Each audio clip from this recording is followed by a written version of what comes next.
on issues that matter most to the folks in Georgia.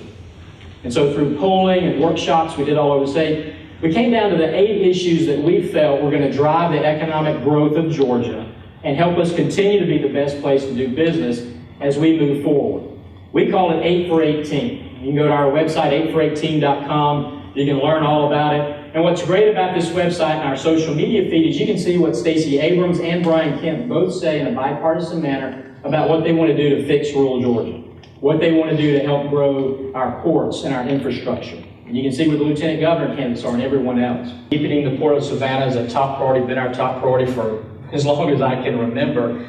But as the port continues to grow, we're going to have incredible growth too in the truck traffic and the train traffic that comes off. And so how we move freight around this state is going to be one of the biggest issues for the General Assembly to deal with. We were proud to pass House Bill 170 a few years ago, Ron, and that's made a big difference in fixing our roads and bridges. But what we haven't done is build new roads. We haven't built new corridors. We haven't been able to help the rail lines build out new rail lines in Georgia. All things would be important to move all of this traffic that's going to come through Savannah and Brunswick and get it to where it needs to go in the country. So we're going to have a real tough discussion in Georgia about how we're going to pay for that. Where are those routes going to be? And we're in the middle of doing a freight study working with Jamie and at the ports, but there's so much more work that needs to be done. So it's going to be a critical issue for us. Another critical issue is going to be what we do about health care in Georgia. We've had 7 rural hospitals close in Georgia. I was actually in a community in North Georgia recently, and while I was speaking, a guy raised his hand and said, "We're closing our hospital tomorrow." It was a death blow to that community. And so it's become a partisan issue, unfortunately, but the truth is what we need to do is we need to be able to take care of Georgians. Now, passing the tax credit has been helpful. It's helped keep 5 hospitals open in Georgia. But what we've been advocating for and will continue to work for is to bring our federal tax dollars back to Georgia. Right now, you're all paying tax dollars, and they're going to take care of health care for folks in New York, and New Jersey, and Illinois, and California. What we want to do is work with the administration to bring those tax dollars back to Georgia with a Georgia waiver that takes care of Georgians first with our own tax dollars. And so I know that's something that Governor Deal has worked on, something we've talked to both candidates for governor and every candidate running for office. But it's going to be critical for us. Listen, at the end of the day, if we're in a small community and we're trying to recruit companies to that community, if they don't have some type of access to health care, there's nothing we can do to bring them in. Nothing at all. But you might as well put a closed for business sign out front. And so that's going to be an issue.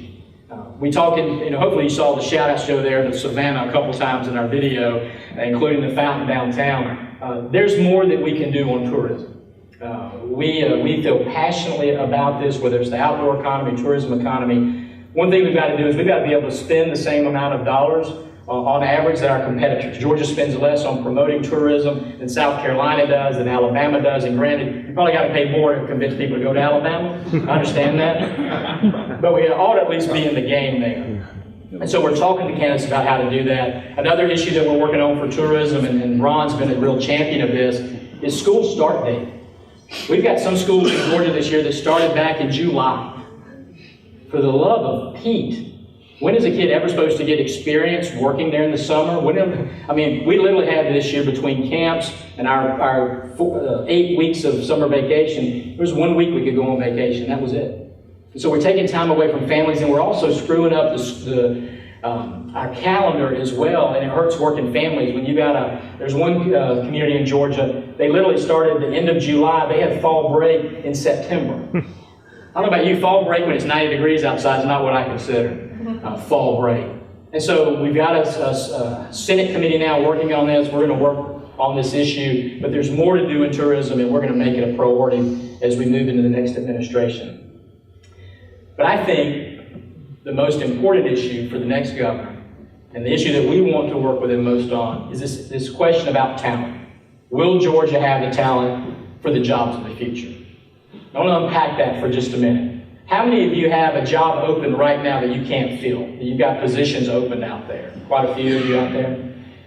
Here's a scary number for you. 5 years from now, 50% of those jobs won't exist. The economy is changing so rapidly. Talent is changing so rapidly that we're eliminating half of the jobs that exist today will be automated, won't be here in 5 years. Do you have any lawyers in the room? God bless you. Usually you don't raise your hand, so I appreciate you being brave enough, John, and your friends raise your hand. One of the largest law firms in the world just announced that they were automating 50% of everything that they were doing. Wow. That's how rapidly the world is changing. Anybody ever heard of the term human knowledge? So human knowledge is not what you know today. It's everything you could know. So if Joe knew the lyrics to every song, he could read every language, he knew how to build every plane out there, which you probably know the plane part. If you knew everything in the world, that's human knowledge. So in 1900, it took us 100 years to double human knowledge. Right? You went from sailing ship to steam, you invented the telegraph, the bicycle was pretty popular. 100 years. You could cope, you could adapt. But by 1950, it only took 25 years to double human knowledge. You think about that was the golden age of invention, right? The light bulb, we invented the TV, we invented the jet engine, rockets. There was a guy in 1933 who actually said everything that ever can be invented has been invented. He was an idiot. Wrong guy to listen to. So at that point, during that 50 years though, a lot of people did worry that business couldn't keep up, the workforce couldn't keep up, talent couldn't keep up with that rapid pace of change. So fast forward to today, 2018. Anybody want to guess how long it takes to double human knowledge today? 2 weeks. It's 13 months to double human knowledge. 90% of the crap that you see on the internet wasn't there a year and a half ago. 90% shouldn't be there today. I understand that. Anybody want to guess how long it will take in our lifetimes? Every 12 hours will double human knowledge. So twice a day, your kid has twice as much to learn as he had the day before. Your business has to change that fast. And so this talent question really comes down to two things. If we're going to have people prepared for the jobs of the future, one, we've got to deliver education in a different way because the world is changing so quickly. And second, we've got to change what we're teaching kids. And so these are going to be two critical issues for the next governor. So what about delivery? I don't know about you, but when I graduated from college, I knew everything I ever needed to know. I was the smartest person in the world. Just ask my mom and dad. Right? Was I the only one? Nobody else was the smartest person ever? Oh, after grad school, I was insufferable, right? I knew everything. It doesn't work like that anymore. Today, when we talk to businesses, they need you to have that training, whether it's a certificate or a degree when you graduate college. But then they need you to go back and update your skills maybe as much as every year or every 6 months. The video game industry in Georgia, if you go back 8 years ago, they needed a 4-year degree. If you go back 6 years ago, they needed a 2-year degree. If you talk to them today, they need a 6-week degree, but they need you to update that skill about every 6 months. That's how rapidly the same skill sets changing. I talked to a teacher the other day. She's taught 12th grade and now teaches 5th grade, and she has 3 daughters. And she said, listen, what my oldest daughter learned in 10th grade, my middle daughter learned in 8th grade, that I now teach my youngest daughter in 5th grade. How quickly the world is changing and what we're doing. And so we've got to figure out how to do this lifelong learning, but we also have to realize that every kid doesn't learn the same way. I don't know about you, but my son, I still drop him off at middle school. He still goes to 7 classes, and we still pick him up. He doesn't learn the same way that I learned. That's how I did 7 classes and back home. But yet we're forcing every kid to have that same path. If you were in some other countries and you had triplets, you might drop all 3 of them off at the front door for 7th grade. One would go to Montessori, one would go to traditional learning, one would go to online learning. We have to figure out how kids are going to learn best to give them the skills. And so that's going to be a discussion. We're going to discuss how we deliver technical education in Georgia, how we deliver our university degrees. I'm real proud of the Regents and the work they've done lately to create this Nexus degree to let you build your own degree. You don't have to just get a European philosophy major or a STEM major. They're realizing now that what companies want are this merging of skill sets. STEM and STEAM is extraordinarily important, but you also have to be able to communicate. We had a double E major master's degree student do an internship at the Georgia Chamber last summer. This kid was the smartest kid I've ever met in my life, but he interned with my sales guys, and I love our sales guys. It was a little different, and so we were at lunch, and I said, all right, man, you have to explain this to me. Why are you doing an internship with my sales team? He goes, well, I figured it out. I did an internship last year with an engineering firm. I said, all right. He goes, I sat in the back of the room, watching our president and vice president try to sell our products. And I realized they couldn't communicate. They were great engineers. He goes, so I figured if I could be a great engineer and know how to sell stuff, I'll be running that company soon. Now, granted, he probably is running that company today, he's that bright. That's the kind of structure that we need. And so this kind of delivery, we're going to have a deep discussion. And then we're going to also have a discussion long-term about what we're teaching our kids. Reading, writing, arithmetic's fine. But in a very different changing world, these skills have to change. There's been some recent studies done about the skills of the future. Because here's the other statistic. How many of you have a kid or a grandkid that's 12th grade or younger?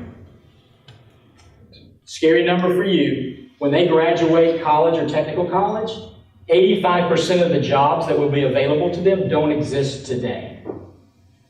85% of the jobs of the future don't exist today. So we're training kids for 50% of the jobs that we're not going to have, and not knowing how to prepare them for the 85% that we don't even know what they are yet. But we do know the skills, a couple of skill sets that they need. One, they need to be taught more about cultural intelligence. What does that even mean? It's pretty simple. In a global environment and a global workforce, they're going to work for people, they're going to work with people that don't look like them, don't talk like them, don't believe the same things that they believe in, and that's okay. They have to understand. We don't do a great job of that in Georgia. We have to really work on that. That they're going to have to work in a diverse and inclusive environment. And so that's very important. We also have to deal with this issue of soft skills. We still have folks showing up in flip-flops on the manufacturing floor, right? Or not knowing how to dress for an interview. It's nice to be on time. I had one manufacturer explain to me he hired these two guys. End of their first day, they came and knocked on his door. They said, yes. He said, listen, you guys did a great job today. They said, yeah, good. We need our money. He said, what do you mean your money? He goes, well, we need to get paid. He goes, yeah, we pay every 2 weeks. No, we need it today. He says, I don't understand. He goes, yeah, cash would be great too. They never showed back up the next day. And so there's a soft skill, but we also have to teach kids to manage their own personal brand. Where are my millennials in the room? Besides the ones I brought with me? So, millennials are the most talented workforce in history, but 50% of them will be freelancers. They will not work in the same systems that you work in. They're going to be basically be entrepreneurs. We have to teach them those entrepreneurial skills, but we also have to help them understand when you're an entrepreneur, it's all about you. It's all about your personal brand. And I'll tell you, I don't know about you, but Trip, did you ever do anything stupid when you were in college? Yes, he did. Yeah, Jamie's confirmed that Trip did stupid in college. I did stupid at Georgia Southern. But the good news was there was maybe a picture from the sorority event, but I could tear that up before Mama found out that I was stupid, right? And that was okay. Today, it's not okay. Today, if you do something stupid on Instagram at 19, it's stupid on Instagram at 29 and 39 and 49. It will follow these kids. Who here looks at social media postings when you're trying to hire somebody? Yeah, it changes whether or not you hire them, right? It happens with us. And so we have to deal with that. We have to teach kids that. That's not so much, Joe, a school thing, but it's definitely a parent and grandparent thing to understand. And then it's going to be very important for us to teach this new generation of workers to be successful how to deal with automation. How many of you have an Alexa at home? Yeah? She's like another child right now. We talked to her. What did Alexa say about this? We'll go ask Alexa. Right? She can't understand my accent very well, so my son has to translate for me, but it's part of our daily life. We just read where a college up in North Carolina just bought Alexas for every single incoming freshman because they wanted them all to understand how to access information at any time and how to automate their lives because they realize it's this important of an issue. But I go into some school systems where there's still one computer in the back of the room or there's no broadband access. Now, my son's school is great. Every kid from elementary all the way through gets a laptop. That's their laptop. Everything's on that laptop. But a lot of schools, I was in one last week where he said, well, half of our kids have laptops. So what the hell about the other half of them? We're creating a generation bifurcated of one group of kids we're lucky enough to have access to innovation and technology and automation. They'll be successful, and another group that won't. Anybody here, let me really explain this to you. How many of you here watch 60 Minutes still? Thank you. Normally I'm the only old guy in the room that still watches 60 Minutes. There was a great piece that explained this perfectly well a few months ago when they went and they did a history of the Massachusetts Institute of Technology, MIT. These are the same guys, brainiacs in the 1970s that invented the touchscreen panel, GPS, all these things that we didn't get for 30 years, right? It took us 30 years to commercialize those. Well, they interviewed a grad student, not a professor, but a grad student, who had a goofy looking thing on the side of his face, right here, kind of attached to his head. And they said, name me every city in Czechoslovakia with over 350,000 people.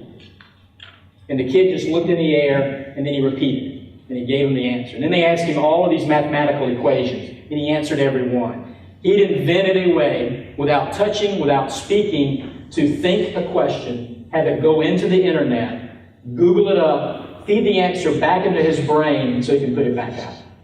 He thinks it'll be commercialized in 5 years. I couldn't take a calculator into high school math class. And now these folks and our kids and my son, before my son graduates college, he'll have access to everything in the world. Think what that means for a doctor who's operating, who comes into something, somebody on the plant floor, in any business out there. And so we're going to have a whole different discussion about how to prepare kids, not how to memorize stuff anymore, and they're still memorizing stuff, but how to use that data, how to analyze it. And that's going to be a tough discussion to have in this state, but we're going to have it, and we're going to be ready for that next governor. So here's what we're going to do. We've got the 8-for-8 team. We're endorsing some candidates. We're educating about the candidates. But we're prepared, and we've met with both candidates for governor, lieutenant governor. As soon as they're elected, we're going to be able to sit down with them and say, here are the issues that we want to work with you over the next 4 years. The issues that matter the most to Georgians. So that's what we're going to do. So what do you do? Well, the most important thing for you to do is engage in this election and realize it matters. And Buddy was very eloquent on this, but you need to go vote.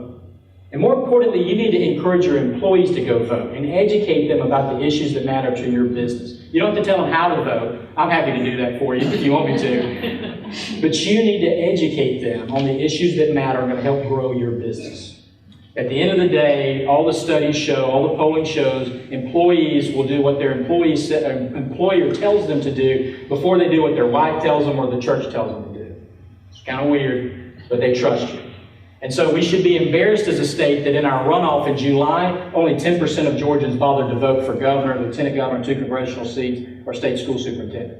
Embarrassed by that. And so go vote, take the time to vote, engage in this process as we move forward, and engage in your local chamber, be a partner player there, and engage with us on these issues as we bring in a very different Georgia General Assembly, as we bring in a very different governor, lieutenant governor, secretary of state, and insurance commissioner.